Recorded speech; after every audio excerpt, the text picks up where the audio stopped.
Right now we put out 250 pieces of content a week, and in 6 months we'll probably be at 1,000 a week in terms of what we're gonna be putting out. And it's just an absolutely brutal, repetitive, violent process to get as many people as possible to remember one or two things about you. In 2020, hardly anyone knew who Alex Hormozi was. Today, he's everywhere. YouTube, podcasts, Twitter, Instagram, and it's not by chance, it's a playbook. In this video, I'm going to break down how Alex Hormozi became unignorable and how you can copy the exact same strategies to grow your business starting today. I've studied some of the fastest growing entrepreneurs on the planet, and what Hormozi is doing right now is a masterclass in visibility. This isn't about spending millions, it's about thinking strategically. So let's dive in. 5 specific things Hormozi did to become unmissable, and what your business can steal right now. Hormozi's videos look valuable because they are, but more importantly, he makes sure you know it at a glance. His thumbnails are bold, not pretty, powerful. He uses big fonts, high contrast images, and topics that scream, if you don't click this, you're missing money. Branding expert Chris Do calls this perceived value.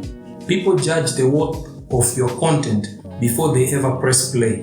Hormozi's entire brand screams, this is premium and it's free. So knowing this, look at your latest post or video. If someone had no idea who you are, would they instantly feel like this is worth their time? If not, upgrade the packaging.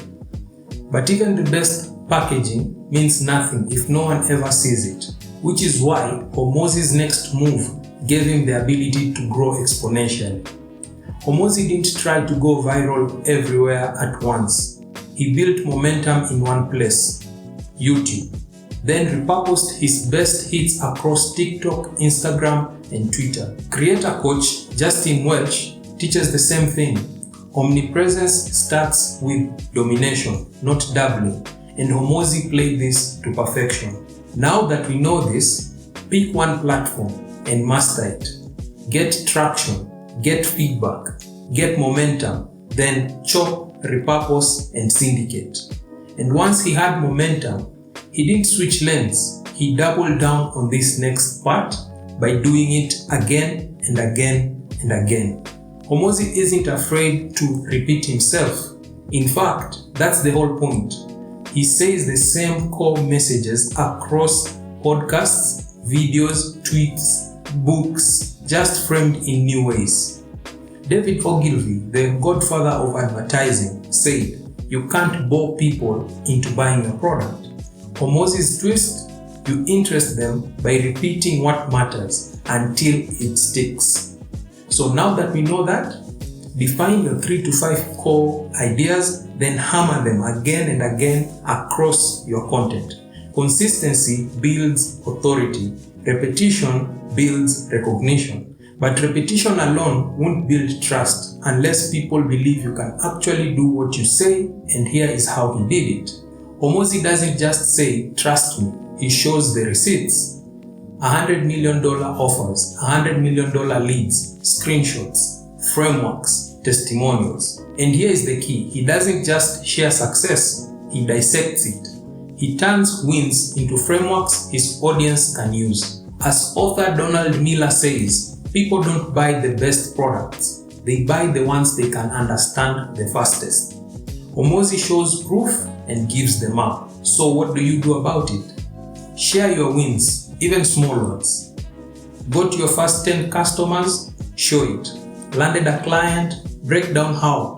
Don't just tell, teach. Still, there's a limit to how far you can go alone, which is why Hormozi tapped into a secret growth lever most businesses overlook. Hormozi didn't just build his audience, he borrowed others. He appeared on top podcasts, partnered with other creators, got in front of existing audiences that already trusted the host. This is what Ryan Holiday calls trading up the chain. Start small, leverage that win into the next one, and build up. Hormozi delivered so much value in those interviews that audiences had no choice but to follow him. Reach out, offer value, create something worth sharing, borrow trust by earning it on someone else's platform. When you combine these 5, magnetic packaging, focused platforms, consistent messaging, social proof, and strategic collaborations, you don't just grow, you become unignorable. Hormozi didn't just get lucky, he got strategic. He made content that looked valuable, focused on one platform first, repeated core ideas until they stuck, then showed receipts, not just opinions, and borrowed visibility from bigger brands. Now that you know how Alex Hormozi blew up online, watch this video next, where I show you how to differentiate and become not only visible but also memorable.